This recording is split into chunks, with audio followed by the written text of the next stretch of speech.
Peace, family. I'm Chi Vital, aka King Chi, and I am back with another tool for your toolkit.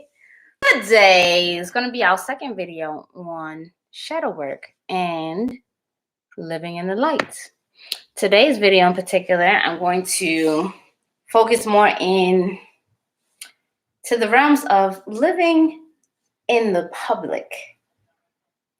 All right, so as y'all jump on, hashtag shadow work, hashtag I was going to say living in the light, right? Living in the light, because I don't think that a lot of people discuss this. But also thumbs up this video. Notification squad, let everyone know that I'm in the building. What up, HOC? What up, Occult College? What's going on? So I'm going to wait for y'all to tune in because you have plenty to cover. And this will be an interesting topic, especially in this age of social media. Okay? This age of everything seems to be right there, front and center for the public eye. What's up, Waking Venus? What's up, Sunshine? What's up, Andy? How y'all doing? How you doing? They used to be so popular. I remember having to learn how to really say that. I practiced. Make sure y'all have y'all notebooks ready for this. When I'm going over shadow work, a lot of the content is for you to go back and reflect on your own selves because I'm focusing on self-development. And in order for you to gain the most from this content, you would need to take notes and then take time to reflect on how this affects you in particular. Okay, what's up, Caribbean Grimoire? What's up, Q Alchemist? Welcome. Sunshine is ready for her notes. I see those notebook emojis.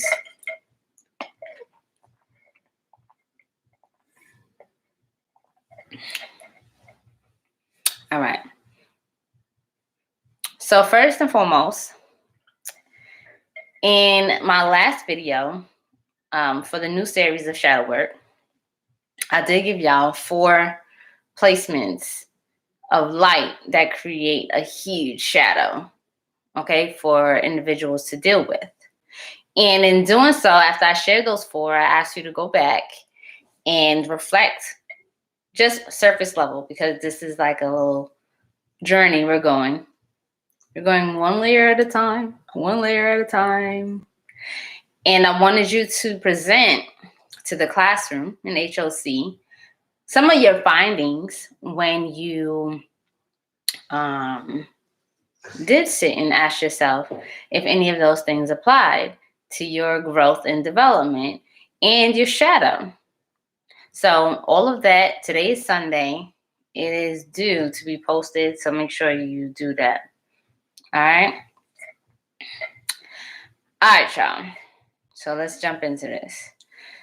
Today, I want to focus on living in the light from a public standpoint. Okay, what does living your life in the public do to you personally in regards to your shadow?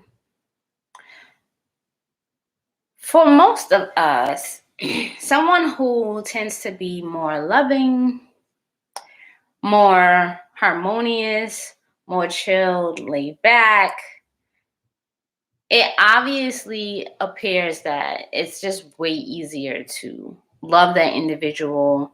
It's easier to embrace whatever it is that they're sharing because it feels good, right? It feels good. They're saying positive affirmations. They are encouraging you to rise above and beyond any negativity. These are great points. They're problem solvers. They're like, let's not pay attention to any of the BS. Stay focused, be disciplined, be loving, be with your tribe, support that kind of energy. And when that becomes your persona, right? When people begin to identify you publicly with being a light bearer, all right? people have created a relationship with you based on what you've designed. So I want you to understand that how your audience engages with you, it's not just about them. Honestly, your audience can be very mixed, and some of them, very unhealthy percentage, but unhealthy percentage of them even are like just out their mind. So whatever you do, like, they're off on the deep end.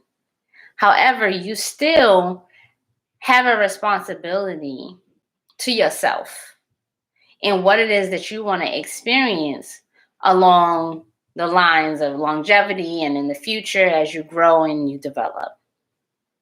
And while it's easier to present yourself in such a way that it's easier to ingest your content, you still have a responsibility to your own personal life.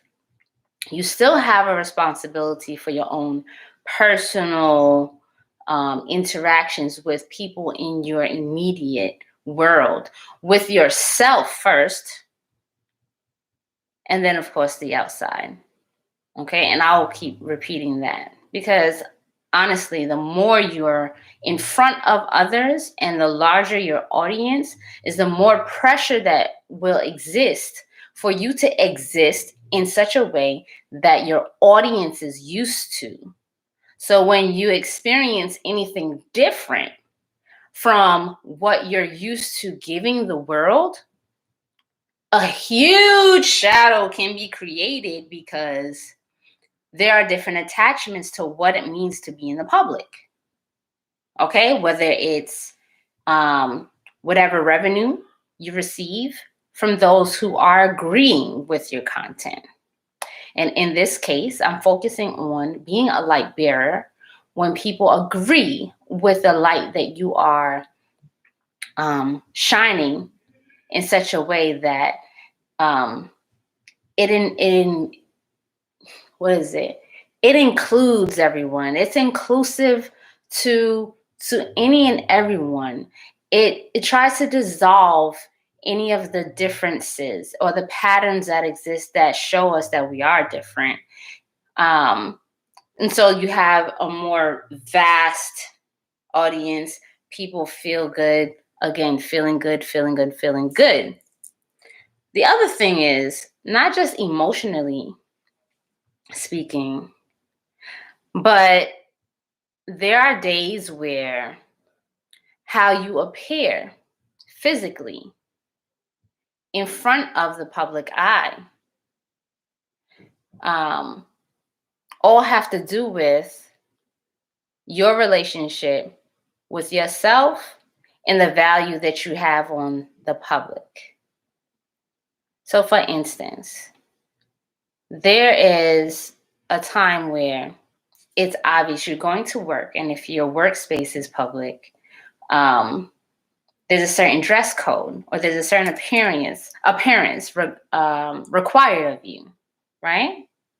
But then what happens when you're in such a way that you don't feel like you're up to par with what the public is expecting of you? In regards to this work, right? My question is, are you not up to par with what the public is looking for from you? Or are you respecting a space where for yourself, you would prefer to turn inwards? It's a very fine line because anything can happen to your physical appearance.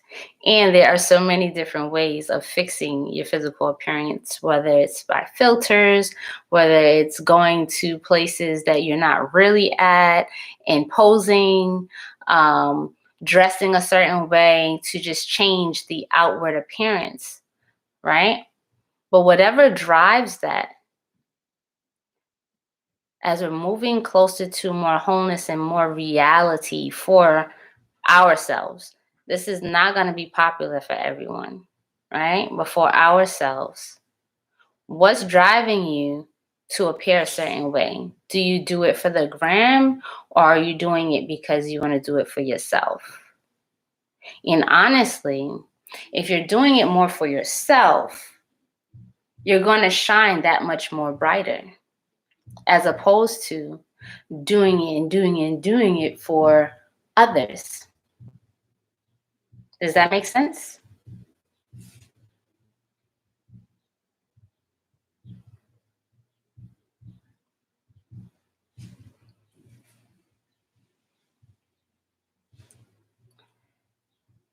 All right. Another aspect of living as a light bearer in the public, right? There can be a tendency for capturing very sensitive moments in one's growth, development, life experiences in a public forum. I don't know about you guys, but I ask myself, and I have asked myself because I have been guilty of it in the past, right? What's the driving force for capturing myself in a moment and sharing it live in that moment? Something that I'm processing that's deep to my spirit. Let's say, for example, something upsets me and I'm emoting towards it.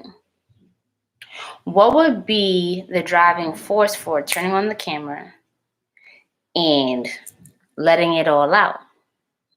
Now, some will express that by doing so, by capturing that moment of processing and how do you live your life in real life? How do you process in real life? Now, there's a question. Is it real life? In real life, do you always walk around with the camera for the shitty moments or the crazy ass moments or even the really, really passionate, loving, great moments in life? Do you really process those things with the camera on in regular life? Not really, not likely either. Okay? So even the sense that by capturing it on camera, that there's some level of vulnerability to the self because it's being done in front of the public. The vulnerability to the self in a sacred space actually allows for much more deeper and effective healing to occur than the vulnerability that you experience in front of the public eye. Yes?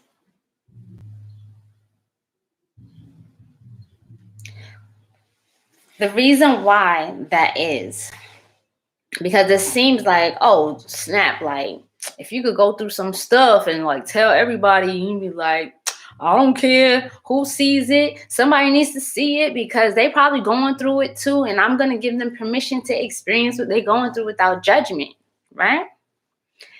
Sure, on the surface. All right?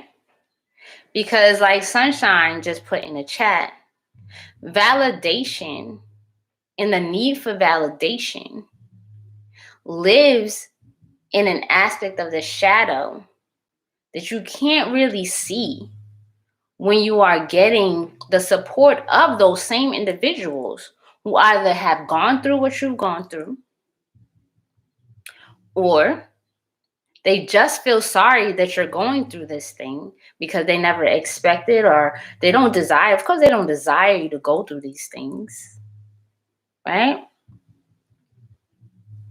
So that's one part. it's kind of hard to have an unbiased response to your very natural experience while others, especially strangers who don't really have any weight in your real life, are present. That's one of the reasons. The second reason, which I think is probably more important for you to understand about shadows and your shadow work, is that I'd like to think of the shadow as more of a shy aspect. It's quiet, it's there, but the moment you start to look at it, kind of like skirts to the back. So naturally, the moment that the cameras go on, the shadow itself, whatever emotion is coming through with that shadow, it will start to hide from you, from your consciousness. And everything that's going on in response to your being present in front of the public eye is going to be your main source of information. And in order for you to effectively work with your shadow, you would need to create a space where you go into the dark with your shadow, where there's no light shining on it, there's no one looking in on it, for it to get cozy enough, to feel safe enough, to start to teach you personally why it's there and how you could best integrate it so that it does not create any more chaos, unnecessary chaos, because chaos can be necessary, unnecessary, non-productive chaos, or obstacles or blockages in your life. So again, the only way for you to sit and become a student of your own shadow out with everyone looking, right? That is the space where the shadow can begin to teach you it's there, how it got there, and how to integrate it so that it does not unconsciously rule your life. Does that make sense? Or I think it makes sense. Does it make sense to you?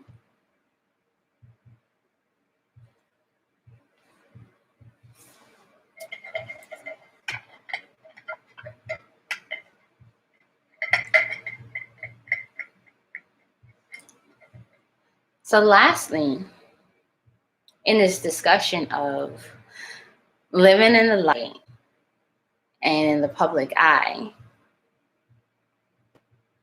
one of the tendencies, even in the expression of being vulnerable, is to exaggerate. Exaggeration is real. It sells tickets, it sells products, it sells views, it sells likes, and it's part of the game, right?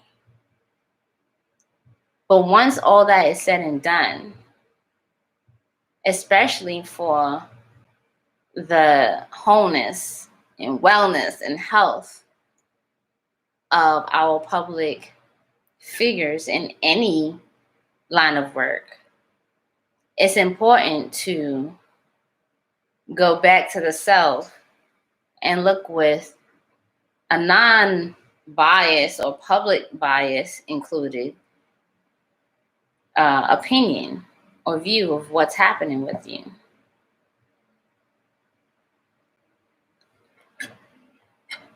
I'll give you one last example of how the shadow can run away from the light. Have you ever felt so angry or really, really sad about something that you decided you needed to pick up the phone and talk to somebody about it immediately? Have you ever noticed how quickly the emotion can shift just because of the presence of another person? Versus when you are having that same emotion and you decide to sit in it with yourself, and how much longer it lasts. And how much, to me, the longer it lasts when you're experiencing something like that means the more time you have to learn about what's actually happening. Because I know when I'm crying and the phone rings and, oh, my best friend is calling me right when I'm crying, right? I'm like, hello. And then, hey, how you doing? I'm like, just the sound of their voice, like they have no idea that I'm going through it, right? The sound of their voice just triggers me into like, what am I sad about again? Right? And they're like, you all right? You sound like the tears stop. And it's like, yeah, well, this is what's going on. Okay. And then I voice what I'm feeling in that moment. I get off the phone and I'm like, shit, I'm out of time. It's time to do something else. But entire learning about what arose inside of me is missed, or it's kind of like tainted with the other person's opinions, expectations, their pep talk. You know, you're going to talk to people that care about you. They're going to tell you, you're great, you're awesome, don't worry about that. But really, you might need to look further into it. So there's living in the light as a light bearer in the public, and how that can create a shadow. Because you might think that you're actually doing something for real, but you're not really. Because the time spent in front of the camera, while going through things, while growing and developing, without giving yourself enough space away from everyone, can create a much huger problem. Look at the case with Derrick Jackson. Huge shadow from being a light. Went from being a light to clearly being a lie. Why? Because everyone was so impressed and so sopped up in the amazing things that he was saying that it became virtually impossible for him to share the real side of what was going on with himself. Well, like, he's not the only one that goes through that, but that's more so what I'm talking about.